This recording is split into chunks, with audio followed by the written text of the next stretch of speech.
ওসমান হাদি ভাইয়ের মৃত্যুর কারণটাকে যদি আমরা একটু বোঝার চেষ্টা করি, তাহলে দেখেন এটা যদি একটা মানুষের ব্রেন হয়, তাহলে ওসমান হাদি ভাইয়ের ব্রেনের এই অংশটা দিয়ে হচ্ছে গুলিটা ভেদ করে চলে গেছে।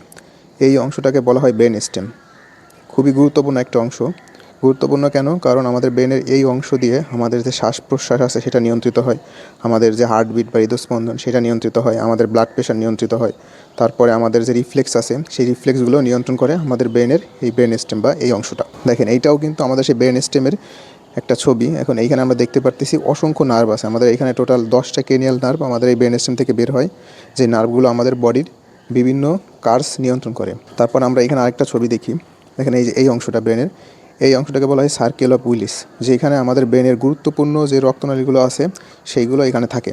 তাহলে যদি আমাদের ব্রেইনের এই অংশটা ক্ষতিগ্রস্ত হয়, যে ব্রেন স্টেম যেটা আছে এই ব্রেন স্টেম যদি আমাদের ক্ষতিগ্রস্ত হয় তাহলে কি হবে? ব্রেন স্টেম ক্ষতিগ্রস্ত হলে আমাদের যে শ্বাস প্রশ্বাস আছে সেই শ্বাস প্রশ্বাস বন্ধ হয়ে যাবে।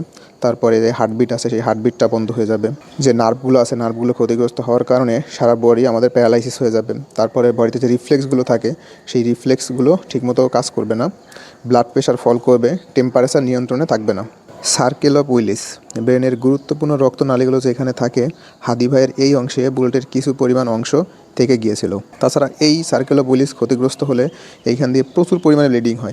এখান দিয়ে প্রচুর পরিমাণে ব্লিডিং হওয়ার ফলে পেশেন্ট শকে চলে যায়।